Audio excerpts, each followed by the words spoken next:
৪৮ ঘন্টা পর সুন্দরবনে লাগা আগুন পুরোপুরি নিয়ন্ত্রণে এসেছে বলে ঘোষণা দিয়েছেন Dhaka fire service and civil ডিফেন্সের পরিচালক লেফটেন্যান্ট কর্নেল তাজুল ইসলাম চৌধুরী।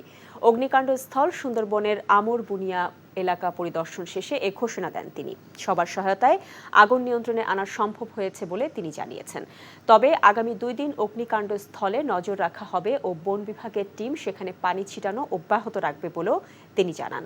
আজ ঘটনাস্থল ত্যাগের কথা রয়েছে নৌবাহিনী এবং ফায়ার সার্ভিসের। শনিবার দুপুরে লাগা আগুন নিভানোর কাজ শুরু হয় রবিবার।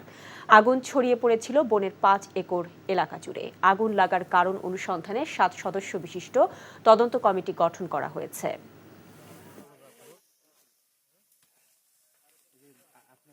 বিভিন্ন পদ্ধতি আমরা অ্যাপ্লাই করে আমরা গত 43 ঘন্টা ধরে অক্লান্ত পরিশ্রম করে সকল সংস্থা থেকে আমরা সহযোগিতা পাই এবং একইভাবে আমরা একযোগে কাজ করে এই 10টা 35 মিনিটে আমরা আগুন নিয়ন্ত্রণে আনি। সবাই একযোগে এবং একই নীতিতে আমরা কাজ করেছি বিধায় আমরা এটা সম্পূর্ণ করতে পেরেছি। বিকাশে কম খরচে ক্যাশ আউটের লিমিট বেড়ে 50,000, প্রিয় এজেন্টও 2টা।